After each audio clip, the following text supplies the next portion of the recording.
Here, take the orb of the postmaster and defeat the nefarious forces of email. I mean, obviously, I didn't say that in reality. I wasn't going to give him the orb. My name is Alasdair. The area I come from, it's predominantly white. It's quite socially conservative, quite emotionally repressed. It's England. I don't know if you're familiar with England.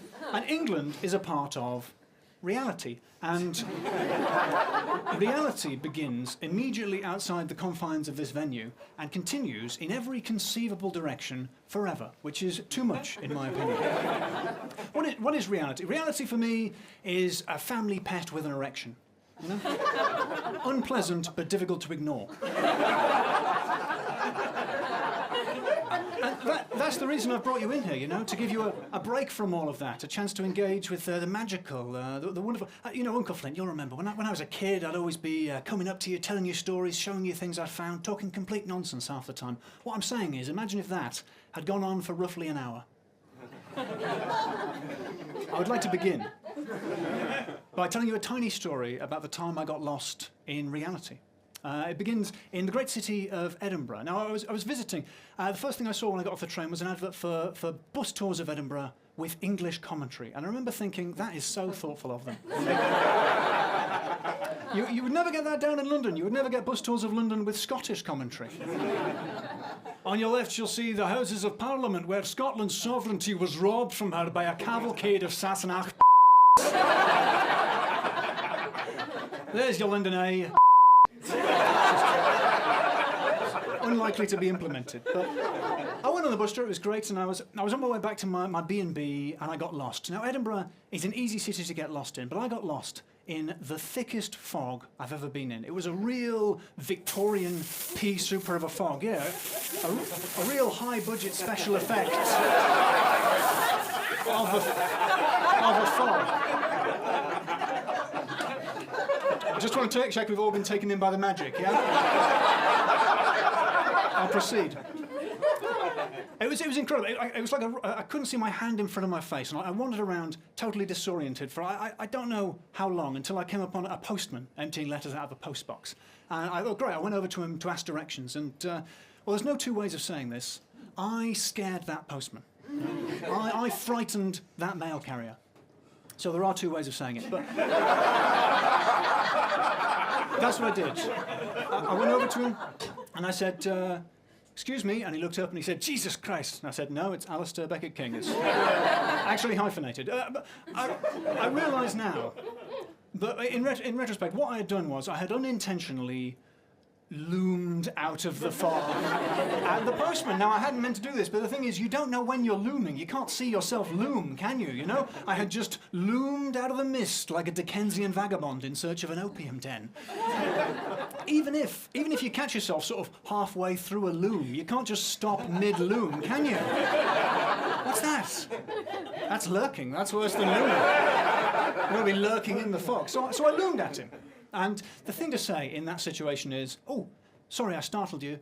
I'm lost. Can you give me directions? The thing not to say is, I see you found the Enchanted Postbox.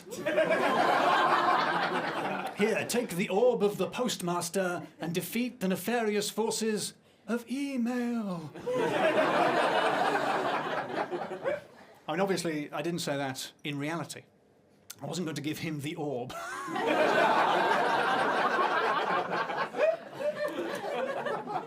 But what do we do, the Becket-Kings, when we find ourselves in that situation, lost, in need of guidance?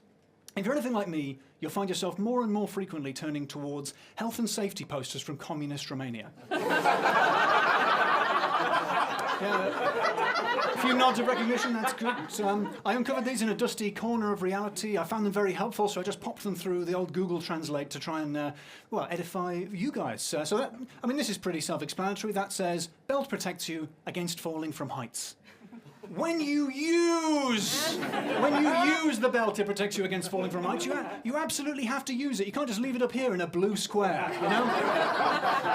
Wearing that beret didn't help at all. It came right off. Please, try not to fall off scaffolding, even if you are, like this poor guy, grotesquely out of proportion with the size of the scaffolding. Even if you're the size of the entire scaffolding, it's still dangerous. If you absolutely have to fall, don't pull the sky down with you. Come on. Someone else might be using the sky. Well, that's what I thought this meant, and then I ran that through Google Translate. That actually says, drizzling right pillar. So watch out for that.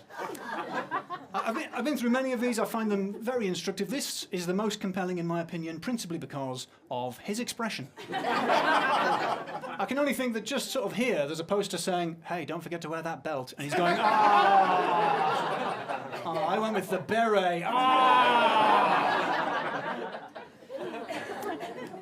But I get quite passionate about things like that. Now, maybe that comes across, maybe it doesn't, you know.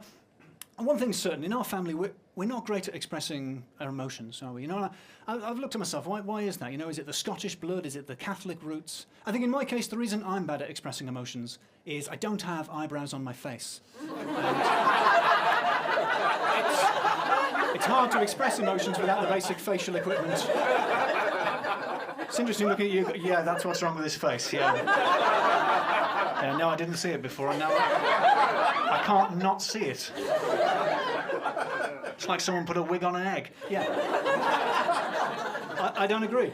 That is what it would look like if someone put a wig on an egg. Totally different. I don't see your point. It's not just the top half of the face which is troublesome. The bottom half causes issues. I can see some lovely toothy smiles from the Becketts there. I can't reciprocate. My mouth is too small, you know? If I want to smile, I have to deliberately raise my upper lip like a rusty medieval portcullis. Here, my nicest smile for you now. It's not the face of a man expressing joy, is it? At best, it's the face of a man trying to gauge the value of livestock.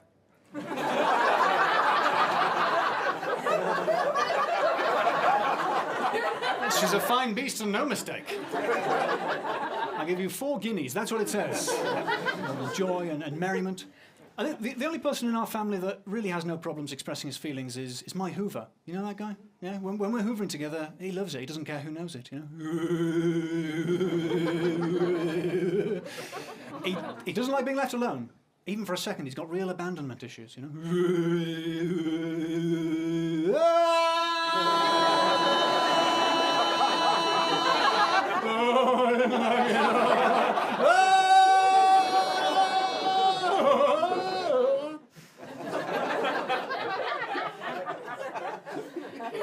Just a pause while I breathe in again.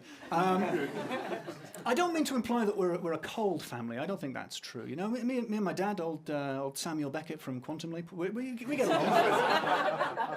We don't always see eye to eye. You know, he's a massive football fan, whereas I am a pre-raphaelite Viking. It's not a huge overlap. Footnotes. I describe the look that I use in adulthood as pre-Raphaelite Viking, but I've recently discovered a potential new look which I'm trying. Would you like to see the new look, Becket-Kings? Yeah. All right, I'll test it out. Pre-Raphaelite Viking, I present to you Dragon Slayer. The blood wings approach the nest. Thank you, thank you. Yeah, I'm aware you weren't applauding. I wanted to let you know that you could have. But he's getting to that kind of age where he's starting to, you know, go into other rooms and not be able to remember why he went into that room. My generation, I don't think that's ever going to happen to me because I'll never own a place with more than one room. But he sat me down for one of those serious chats. He said, Al, how do you see yourself in the future? I said, how do I see myself in the future? Via an obsidian scrying mirror, its surface lambent with the shimmering mists of time. He said, this is why you haven't got a job. Which is unfair, because I have had a job. You know, my first job was working in a fire station. Not as a firefighter, but as a fire. So I wear like an orange suit and just be in the corner and just dance around enchantingly, you know, in a fire-like manner. They would try and get me with the hoses for practice. I would dodge. You know? Try and get into the mind of a fire. Ooh, dry leaves, num, num, num, that sort of thing. You know?